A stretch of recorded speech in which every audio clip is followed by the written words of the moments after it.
DJ Jatin Barang Barang Barang फिर लौट आ गया है हाहाकार मचाने।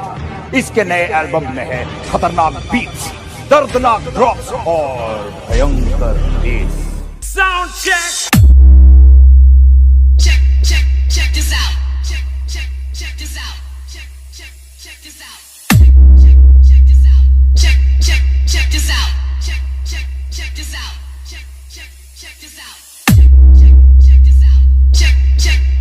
out. Check this out. Check this out. Check this out. Check this out. Check this out.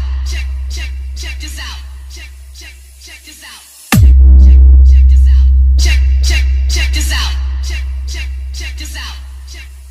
Check this out. Let the bass kick.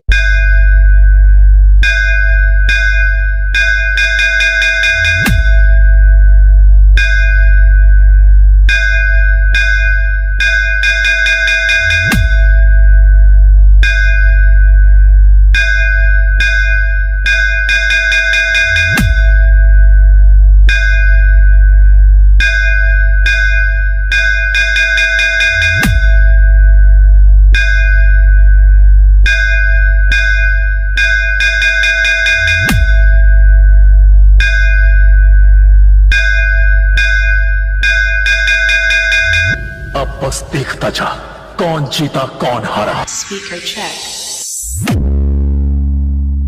DJ Jatin Barang Barang Barang Barang Let the bass kick.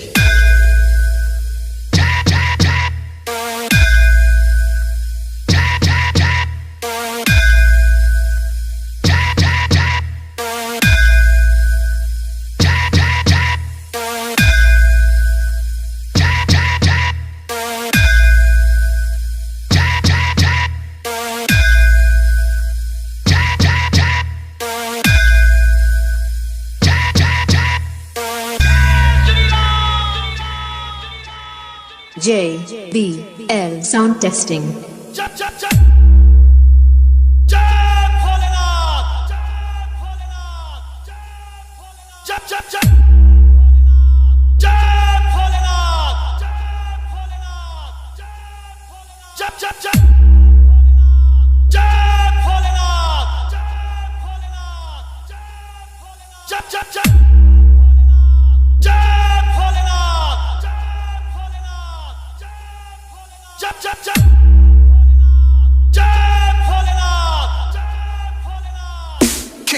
Kick, bass, bass, bass.